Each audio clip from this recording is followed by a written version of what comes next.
Hello and welcome to the Delaware Contemporary. Whether you're here live in person or you are seeing us on the stream, thank you so much for joining us. And I wanted to start by thanking our sponsors tonight, Midnight Oil, the Delaware Division of the Arts, and the Laffey McHugh Foundation. Tonight we are really excited to feature one of our 7 exhibitions, Roundabout. This exhibition looks at the work of 3 Philadelphia-based artists, Hanna Vogel, Michael Benevenia, and Monroe Isenberg. Tonight's event will also feature something very special. We have 2 outstanding jazz musicians. We have Shawn Qaissaunee and Andy Mohler, who together make up the Q and Andy Mohler power loop duo, and they will be performing work in response to Monroe Isenberg's work in the Roundabout exhibition. So we're really excited to see them tonight. They'll be performing at 5:30, 6:30, and 7:30. And one of the reasons this is so special is because for the last 5 years, we have been the host for a residency program for musicians. It's the Boise Lowry Living Jazz Residency, and these students come on site, typically during the summer, and they come through the galleries, they identify works of art, and then they select works that they want to respond to in the galleries. And it's always such a treat, it's always really different, and we're always blown away by what they come up with. So we're pretty excited to have that.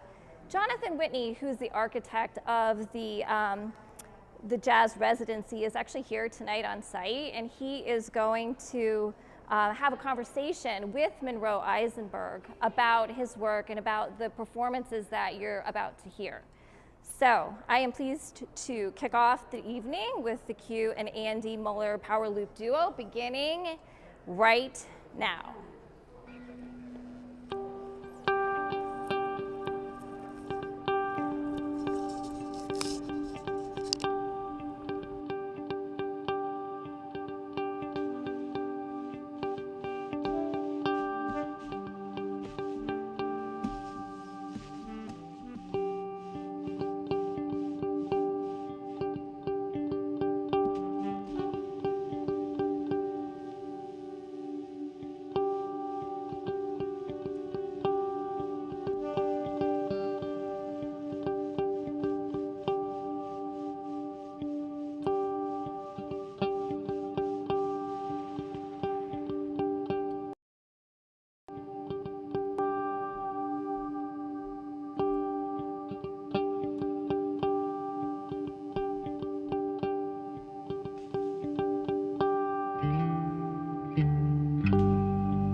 Wow, that was amazing. Now we have a moment to have a conversation with the artist and the musicians.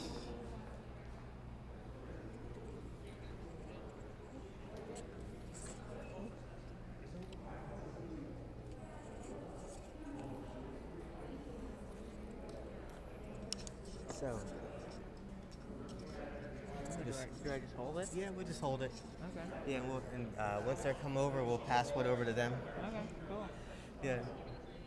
That is This so is- nice. This is Monroe Isenberg. Nice to meet you too. Oh, we have to move over here a little bit. I'm being told. Andy, come on over. All right, so this is Monroe Isenberg and Q. We know him as Q. Shawn Qaissaunee, guitar, and Andy Mohler. And we're just going to take a second and talk about your piece a little bit. Yeah. What was it like hearing these musicians respond to your work? I don't have words. Honestly, it gave me shakes and shivers, and it felt like you were. Checked out. Not like that. Do a third mask you can put on. I got 2 masks. I got 2. Also vaccinated once. So, no, beautiful.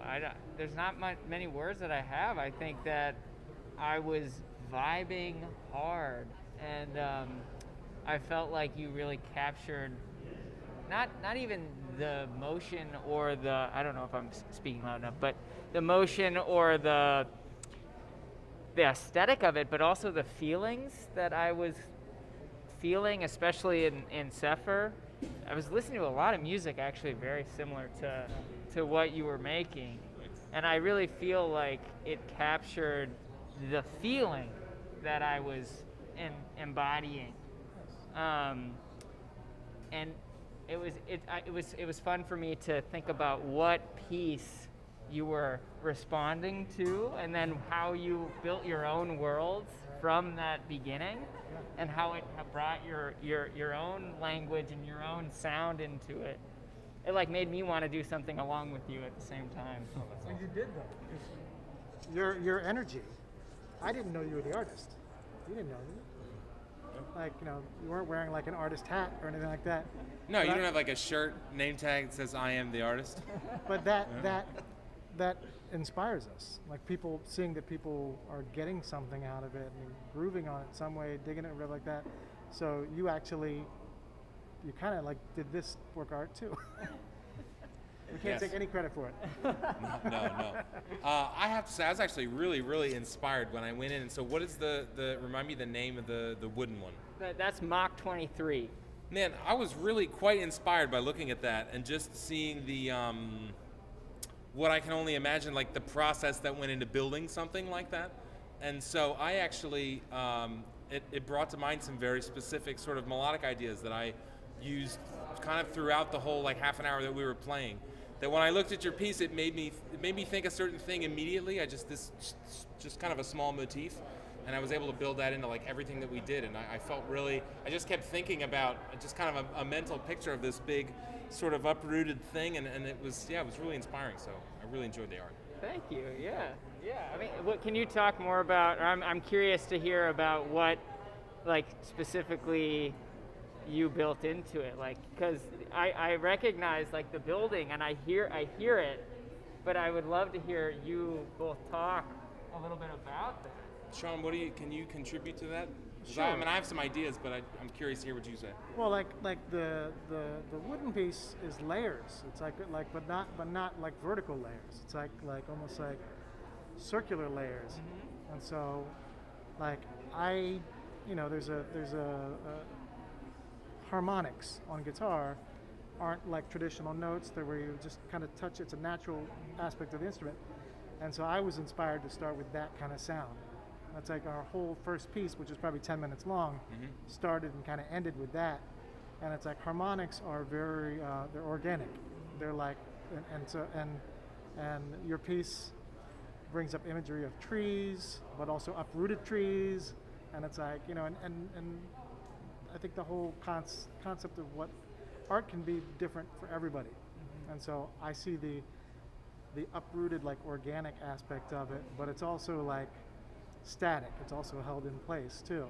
So I just was kind of feeling that kind of like start with I didn't even plan it. I said I want to play a harmonic because it's one of the most organic things you can do on an instrument, even more organic than playing an open note.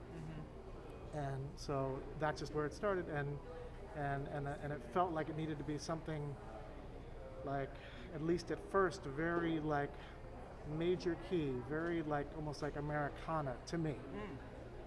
And I Andy's with me because he's so intuitive, and I know he's gonna get it. And if he takes it somewhere else, because at one point I was pushing it more dissonant. Yeah. And I think Andy pretty much stayed in the ground. You stayed rooted, and I was falling over, or doing a little bit of that. I waited until a little bit later, I think, Yeah. to do some of that. I felt like the whole thing to me, I felt like actually the way that we're performing today with the loop aspect of this whole thing, I felt actually was really somehow the perfect pair for your art. Like just the way that this performance by default of how this technology works, the way that this layers on top of itself, and it has a certain method to it, and it has a certain kind of this process, this building process, and that you have to really perform with this technology. And I felt that was so good for the kind of art that you did in there, that I could feel that there was a lot of process, and there was this sort of doing the same job a lot of times, and tackling each individual issue. So that's kind of what was going on in my head. I felt this sort of building little motif and things that I played, and kind of building these layers of chords that start as single notes and they blossom into these chords. That's kind of what I was thinking about. Yeah, totally. I think you hit the nail right on the head with just music sonically and musically and intuitively. I think that just It's good. yeah, right. I think that the aspect of intuition is really important in my work, and feeling and not necessarily overthinking, not intellectualizing, but building and layering and rhythmic motion and action is really important to the meaning that I glean from my own work. And it's just so nice to hear it translated or transformed into sound. It was interesting that you said that you listen to music while you're working, because I was reading a little bit about you, and it talked about ritual, and ritual being, I think it's ritual being interpreted into a visual language. And so hearing that music's a part of your ritual, and we're sort of bringing that ritual back full circle is kind of amazing. And then that it happened to match what you were listening to, that the piece emoted, your visual language emoted the sound that you were listening to. I've met so many visual artists at residencies I go to, and visual artists are some of the most well-listened people, like even beyond musicians, in the world, because most of the people I knew are in their studios for 6 to 8 hours or more a day. And it's like, if that's what you're like, obviously a musician can't compose while listening to other music necessarily, but it's like visual artists, like the people I've met, they can't do a month of just listening to pop music. They got to mix it up, and so they're well listened. And I've actually been turned on to so many great musics of all kinds from visual artists, just talking to them. They're like, "Have you heard of so and so?" And I'm like, "Nope." like, oh, I'm the one who's supposed to, but musicians, we get laser focused on things we dig. Yeah. So it's nice to be inspired by people who are listening to all kinds of things. Yeah. It reminds me, I actually remembered, I was listening to a lot of Dorothy Ashby. You know, is it Dorothy Ashby? See, it just happened. No, but now we have to go. Now we gotta go check her out after this. Yeah. And Alice Coltrane for sure. Of course. But yeah, and then there's some that I'm forgetting now. But yeah, check out Dorothy Ashby. For sure. Excellent. That exchange continues. Yeah. I was curious about, as a drummer too. How did you feel? Yeah, we can be done. But how did you like respond to the work? Because you said you came in and you listened to it, or you watched it, or looked at it. So immediately for me, one of the things that draws me to your piece is the chaos inside, and then like the way you smooth the outside to look like the trunk, and so listening to the way they were adding these layers, and then the layers, like there's like groove, right? And when you start to break them apart, and you start to hear like the bent notes in Andy's world, and some of the stuff that Q is laying on top, you feel that chaos coming in. While like you really feel it's. Yeah, that's why I was just sort of living in there, and I love listening to musicians like this who create art like yours that has so many layers that we could listen to that track again 50 times and find something new every time. There's so much happening. Yes. Well, thank you both so much. Thank you. So glad to be here. Thank you. It was a really nice gift for me. Excellent. Monroe, thank you so much for spending some time with us. Yeah, thank you so much for setting it up. Awesome. Appreciate it. Eliza, on to you.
Yeah, sure. So I work in a couple of different craft-based media. The work that I have in Roundabout is ceramic, specifically porcelain, and I've been working in clay since I was in high school. So after a while, I got really kind of frustrated with what felt like sort of the solidness of it. And so I started wanting to make objects out of ceramic that are very non-traditional in their form. So I started building these lattice-like porcelain things where there's no real wall. I was interested in what it would be like to have no boundary between the inside of the work and the outside. And to me, it feels like sort of a structural honesty, like the only thing you're seeing in these pieces is the structure of it itself. And when I work in ceramic, I choose to use porcelain for a couple of reasons. One, just the material qualities of it. It can show really bright white or show nuances of grayscale really well. And also, I'm interested in the meaning of the material itself. Porcelain comes with this whole well, a whole lot of cultural baggage. In Western Europe, in the US, it's been valued a lot for its preciousness because of its scarcity. And so I'm interested in how this sort of mass quantity of something so precious but so fragile can influence the way that we think about the space and the way that we move around it. And I also like the somewhat absurdity of taking such a fragile material to such a large scale and installing it in a few instances in the installation roundabout kind of underfoot. So you really have to be aware of the way that you're moving through the space and where you're going, and just the possible impact that your body might have on the work itself.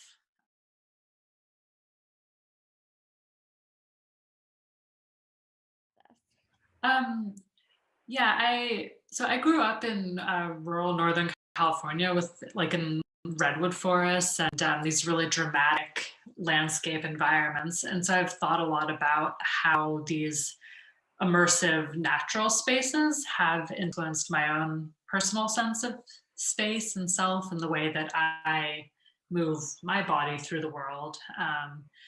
And also thinking about how natural environments, landscapes are so endangered, I guess to put it bluntly, by people and human activities.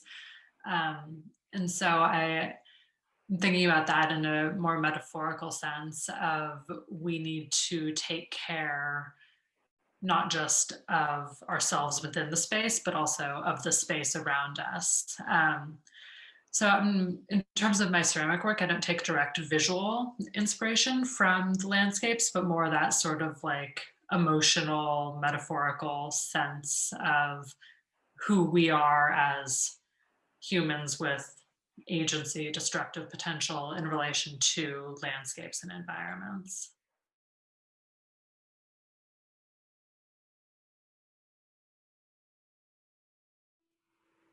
Yeah, I feel like there's kind of two, maybe three main differences. One is just to start off the practicality. It's hard sometimes to have the opportunity or venue to do a big immersive installation. And so I sometimes make these smaller wall pieces like these two or the wall sculpture that I have in the show, just as more approachable size ways of exploring some similar ideas. But then just sort of emotionally, I love making the big immersive installations. I really enjoy the process from, the first time I see a space and sort of stand in it, walk around it, get a feel for what it's like, and then figure out how I can put my work in it. The installation that I have in Roundabout is, I think it's the third iteration of that particular installation, and it's different in every place. And that process of just sort of creating it on site, even though some aspects of it are similar, is really fun. And it's always a little bit scary too, like going in and knowing that I can't just put an object up on the wall. I have to design it and work it into a pre-existing space that I don't always have a lot of control over. But that's also like what makes it fun. Um,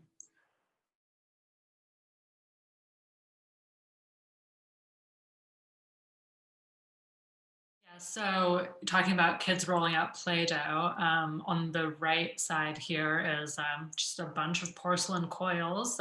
When I first started making these pieces, I rolled all the coils by hand, which took approximately forever. And then I started using an extruder, which if you're not familiar with it, for the non-clay people, it's like if you think of like the thing you squeeze frosting through, it's like that except big and for clay. So I started extruding a bunch of coils, and then I'll cut them to the size that I need, generally a couple inches, between 2 and 5 inches, and dip the ends in slip, which is just liquid clay. And then I'll start from the bottom level up. So starting like down here, make a bunch of tripods, give them some cross beams, then make another layer of tripods, give some more little cross beam supports as needed, and just keep building up and up. And so for the installation at the Delaware Contemporary is I think of it as kind of like modular pieces that don't fit together in any specific way. So there are those lattice forms that are, most of them are about a foot cubed, more or less. I have some smaller ones and then two much larger ones.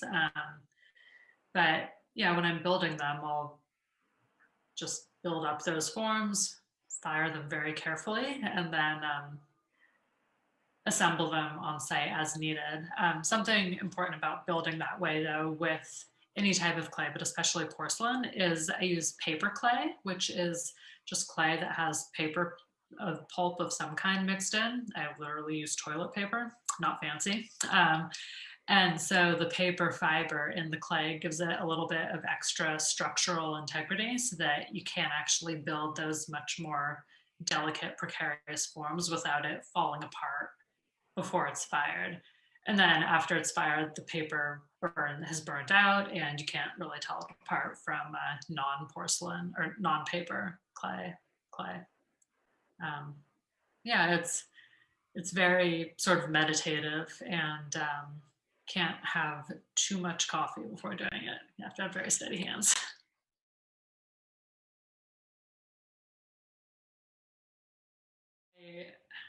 So object is one of those words that I have to tell myself not to overuse when I'm writing about my work, because I think a lot about the fragility of objects and how they have place and presence and importance that I think we often overlook, especially in this society that we live in of disposability and planned obsolescence. And so I think there's something inherently hopeful in making art objects that are non-functional except for the sort of emotional and aesthetic pleasure we get out of them. And for my work, making something so fragile that is, you know, a lot of those little pieces have broken in transit or when I had some in my thesis show, somebody's grandma backed up onto one. So, you know, it happens. Objects are fragile, and like that's kind of part of the point is that we should for me, that's part of the point that we should value these things that we create and use and respect materiality a bit more. And I think that that can translate into this may be a stretch, but this is what I'm hoping for, that can translate into respect and value for living structures, creatures, humans, etc.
I have two pieces in the larger scale of my work up in the show right now at Roundabout, and so those are pretty typical of what I do, and so a lot of the work I make is finding objects, using found objects, and then fabricating forms around those, and then kind of seamlessly or unseamlessly sometimes bringing them together.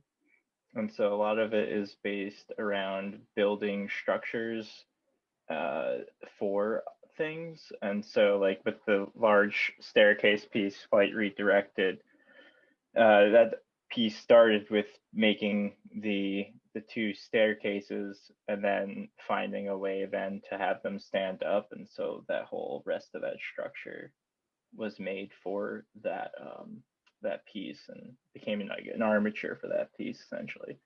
And then the same thing with the with Together Now, but it was the reverse where I actually made that metal piece first, and then I ended up making that kind of crutch form second. And so it's all kind of in this exploration of things supporting each other and trying to kind of make a unified thing from these disparate things.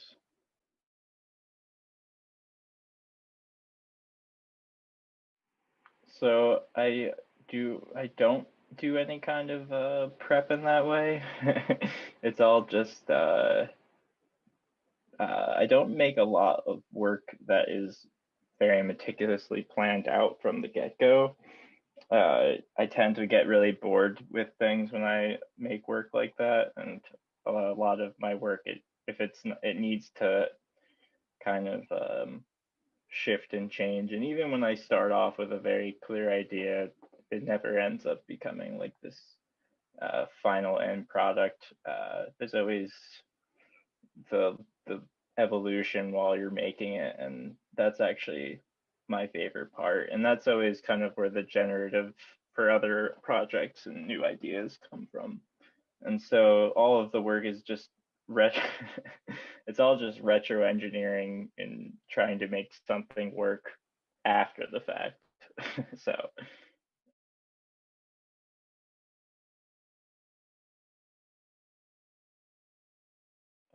sometimes it's a mix. I find things through uh, a lot like reclaimed stores in Baltimore. I used to get a lot of my materials from, like Second Chance and the Loading Dock, which we had talked fondly about, and when I was living in Baltimore. And then a lot of it's just a lot of the smaller things, which I don't have any in the show, but a lot of my smaller work are just pieces of metal I find when I go for walks, or pieces of wood I find when I go for walks. And you'd be surprised at how much random chunks of metal are on the streets of America. So that's where I get a lot of my materials from. And sometimes I'll have what I think is a clear idea of what needs to be incorporated next, but a lot of the times I'll make something and it just kind of sits in my studio and marinates for sometimes a couple of days, sometimes it'll be months until I kind of find the right thing, and then it just kind of comes together very quickly. So a lot of the pieces are usually pretty fast, but there's a lot of waiting in between the finding the right things.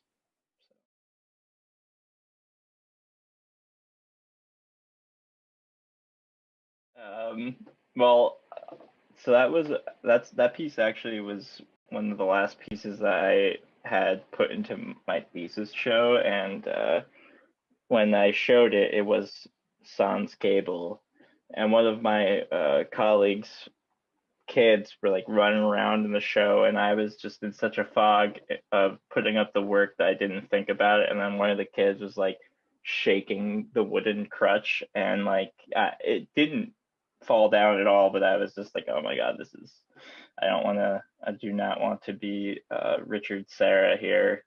And So yeah, that piece stands by itself somehow, which I don't really know because I didn't do any math. A lot of the times I'll call my younger brother. He's a mechanical engineer, and so he's got like the whole, what is it, the right brain. So I'll call him up and throw these kind of ridiculous problems at him, and then he'll give me a call back later and tell me what to do, and then I'll take what he said to do, but then I'll end up like the stair piece, how many bolts are in that, the side panels, like there's like, I think there's about 60 in each staircase set, I think, if I'm remembering correctly. And when my brother helped me install that piece one time, he was just like, Mike, there's probably almost too many bolts in this where you're actually making it weaker by putting this many in it. So it's kind of funny where the engineer mind goes and then where my art brain goes. But it's interesting because sometimes he has something that he's working on, he'll call me and ask me, and so it's an interesting give and take there. It's fun.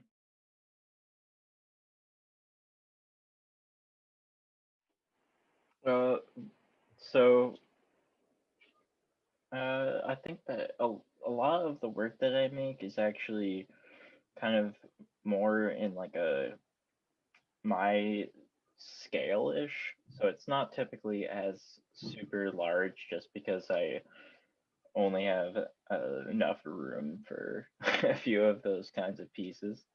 Um, but yeah, I was just actually thinking about this when when Hannah was talking about the like the scale, and like there's something being like right about the scale with Dave. I forget what he said exactly, but David Smith has this quote about like when he was an art student and like at first he was really struggling because he's working really small, and then when he realized he could just get like a larger pad of paper, and then all of a sudden like everything clicked with him and like finding that scale. And for me, like the sculpture is so like a stand-in for like bodies to me that it's just like it's very much like things just kind of have to be at this certain my scale for me to really be able to work with it. um but what the other thing I was thinking about is how my work got to the museum, and it was probably in very much a contrast to that. I don't think you were there that day, but I mean, I just throw the stuff in the back of a pickup, and then I just go on down. So it's pretty. Yeah, I there is always with those larger pieces a little bit of like an anxiety of like, is it gonna go together the same exact way that it went together last time? So it's always a little bit of like there's always a little bit of an adrenaline rush in the morning when you're going to set that stuff up, especially if like I usually have a friend or two of mine that are there to give me a hand. You guys did a great job at the museum, but I was definitely not super feeling super confident that morning with going into that without one of my typical helpers.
good evening and welcome to the Delaware Contemporary for our first Friday event.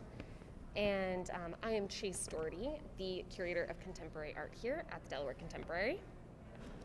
Hi, and I'm Josh Hollingsworth, engagement manager here also at the Delaware Contemporary.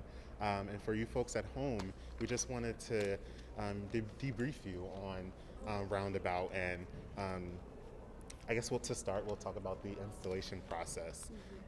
It was very intriguing to get these works here. We had not envisioned them to be the scale that they are.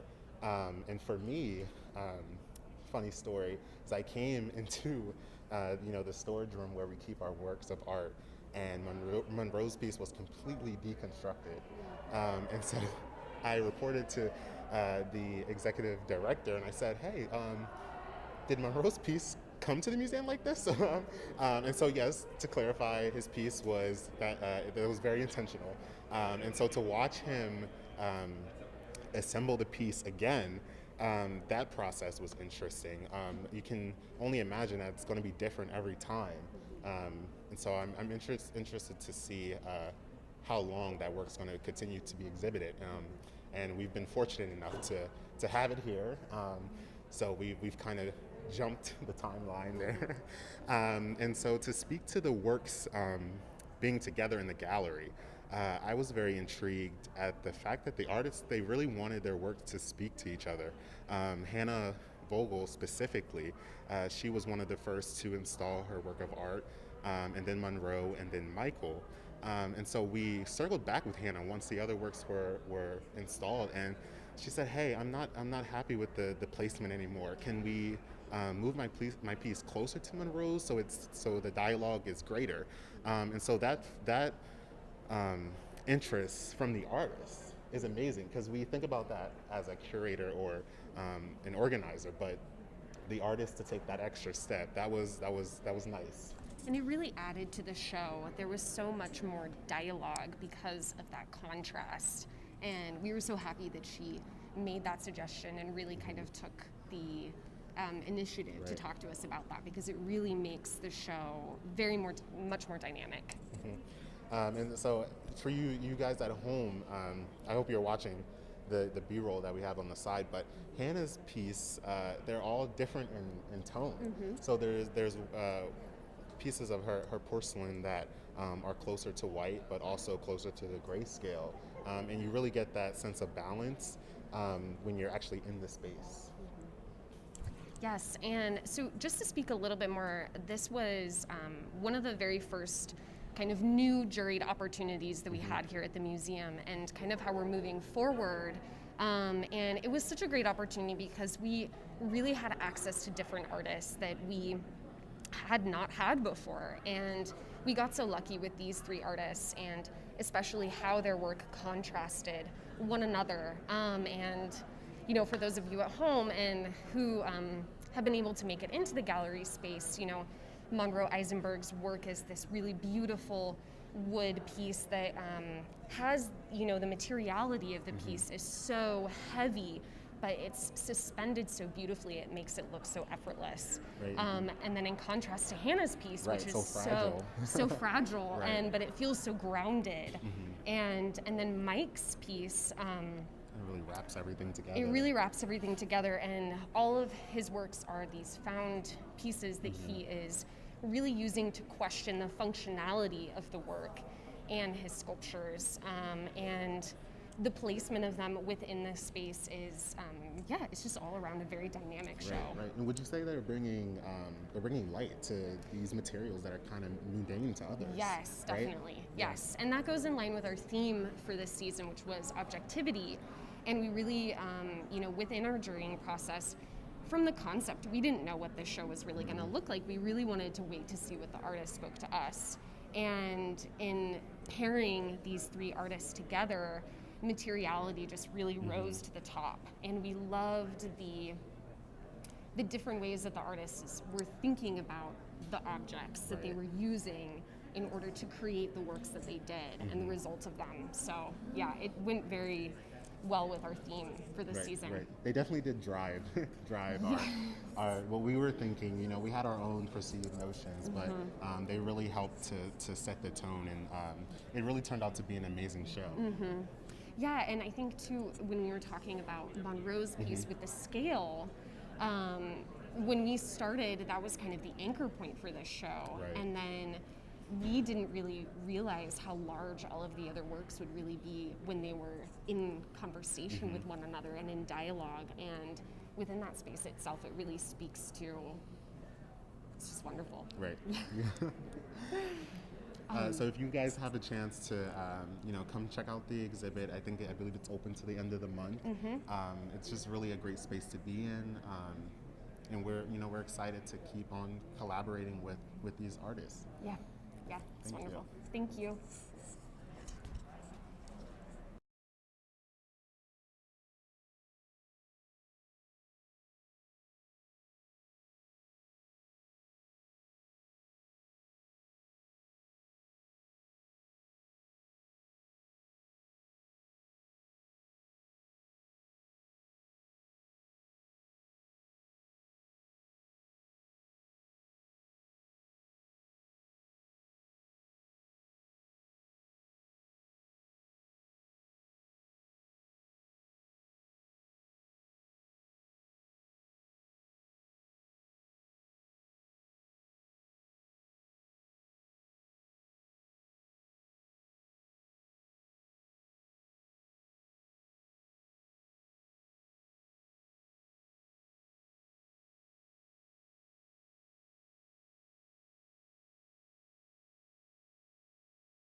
Woo!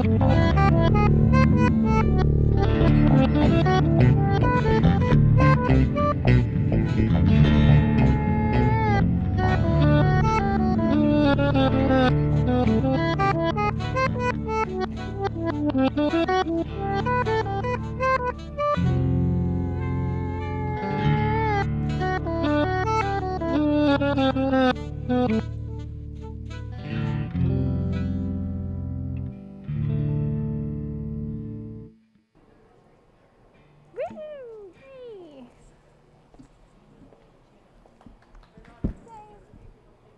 Can you hear me okay? Thank you, everybody. Wow. Thank you. Thank you so much. Thanks to Q and Andy, the power duo. I know that Monroe Isenberg really enjoyed your work. So their work, if you're just joining us, responded to the work of one of our roundabout artists, Monroe Isenberg. I'd like to thank him for being here, as well as the other artists that were in the show, Hanna Vogel and Michael Benevenia. Thank you so much for inspiring not just us, but the other artists that are here tonight. We really appreciate it. So we're gonna say goodnight, but I hope that you're gonna join us for our upcoming member comedy event on April 15th here at 6 to 8. The following night we have Palette to Palette, and that is a really fun event as well, where a celebrity chef, in this edition, it's the chefs from the Columbus Inn here in Wilmington, will come into our gallery and respond to the work on the walls with food. It is so much fun. It's a real treat to actually eat in the gallery and with food that looks like the art, or the art looks like the food. Please join us at the end of April. I'd like to thank just again our sponsors tonight, Midnight Oil, the DDOA for their support. And I'd also like to thank Flux Creative for your work on making all of this happen. So thanks to you guys. And see you next month. Thank you.